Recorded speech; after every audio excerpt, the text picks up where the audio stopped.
Bem, gente, continuando o sistema digestório, vamos ver agora o sistema nervoso entérico, ou seja, o sistema que envia sinais nervosos para o epitélio, para que ocorra as funções, para que ocorra a homeostasia das funções digestivas. Então, o sistema nervoso entérico ele é considerado um segundo cérebro. Então, se ocorre, por exemplo, uma secção entre o tronco cerebral e a periferia, o que vai acontecer? Esse sistema nervoso vai continuar funcionando. Então, se ocorre a morte física do indivíduo, esse, independente do funcionamento dos autocentros, nós vamos ter um sistema nervoso que continua funcionando, que é independente dos autocentros. Então, vamos a ele.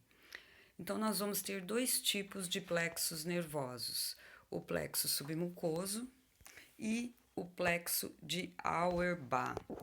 Os dois plexos controlam as funções digestivas.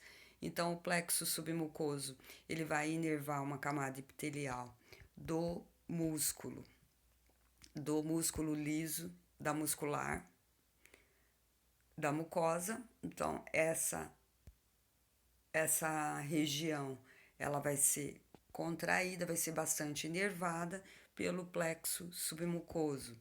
Já o plexo de Auerbach, ele vai coordenar e controlar toda a atividade motora da camada externa. Então, portanto, ele vai ser distribuído dessa forma: o plexo submucoso mais acima e o plexo mioentérico ou de Auerbach mais atrás, que vai fazer com que essas fibras do plexo submucoso sejam estimuladas.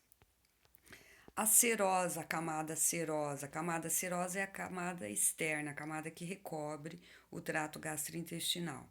Então, é uma continuação da membrana peritoneal, ou seja, uma continuação do peritônio. E nele nós também vamos ter o mesentério, que é o que mantém o movimento do intestino, fazendo com que ele não se enrosque. Então, o mesentério é responsável para que ele não se enrosque e dê um nó, já que os intestinos têm uma extensão bastante grande. O músculo liso do trato gastrointestinal, ele possui alguns tipos de contrações. Esses dois tipos de plexos fazem três tipos, na verdade, de contrações: as espontâneas, que ocorrem nas junções comunicantes das células, nas junções entre uma célula e outra; as contrações tônicas, essas vão durar algumas horas e vai ocorrer em alguns esfíncteres do músculo liso e ainda na porção proximal do estômago. E ainda nós vamos ter as contrações fásicas. Essas nós vamos ter uma contração, um relaxamento, uma despolarização e uma repolarização. Então, aqui no filme, vocês podem observar uma onda lenta. Primeiro, uma contração espontânea. A contração pode durar de minutos a horas, a contração tônica. Uma contração fásica, que é a contração relaxamento. E isso significa que na contração ocorre a despolarização e no relaxamento a repolarização da célula. Isso é denominado de potenciais de ondas lentas. Então vamos ver um pouquinho mais como que ela funciona, essa onda lenta. Vamos ver o gráficozinho do potencial de ação. Então, nesse caso, o potencial de ação da membrana da mucosa, ela vai ter um limiar baixo. O limiar dela é extremamente baixo. Então, elas vão se despolarizar, por exemplo, de 15 a 25 milivolts. Então, primeiro vai surgir uma onda lenta, que vai haver mais um potencial de ação, que se chama espícula, até forma de espiga. Depois, essa espiga vai se juntar mais a um potencial de ação, faz uma aglomeração de vários potenciais de ação, provocando o movimento e provocando a contração da musculatura da mucosa. Então, esse é o potencial de ação, ou seja, o potencial de ondas lentas do estômago. É assim, E, gente, funciona 24 horas por dia, o potencial de ondas lentas, atravessando o alimento por todo o tubo gastrointestinal, principalmente os intestinos. A musculatura lisa do trato gastrointestinal vai se diferir, olha só, gente, vai se diferir do cardíaco, por quê? Do batimento cardíaco, como?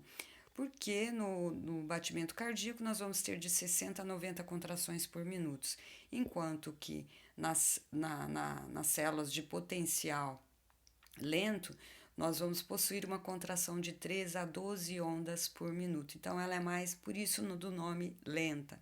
Enquanto que o miocárdio, nós vamos ter uma maior quantidade de contrações em um minuto.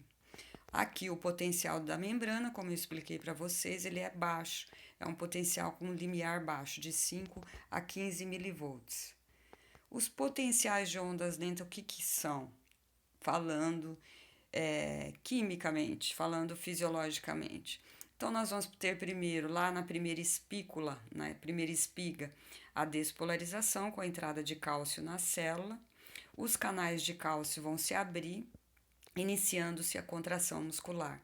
A duração das ondas lentas mais os potenciais de ação vão ser disparados e assim ocorre a contração muscular.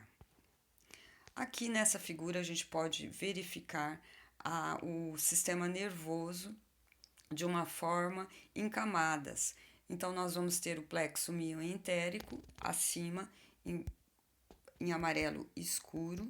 Nós vamos ver atravessado o plexo mioentérico, o músculo circular e logo abaixo o plexo muscular profundo, o plexo submucoso, o plexo profundo é o de Auerbach, o plexo das vilosidades e ainda um plexo periglandular, que vai inervar as glândulas.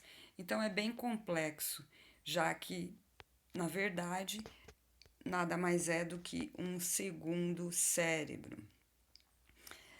Quem que faz essas ondas lentas? Quem faz essas ondas lentas são as células intersticiais de Cajal, que nós vamos estudar um pouco mais sobre essas células nervosas.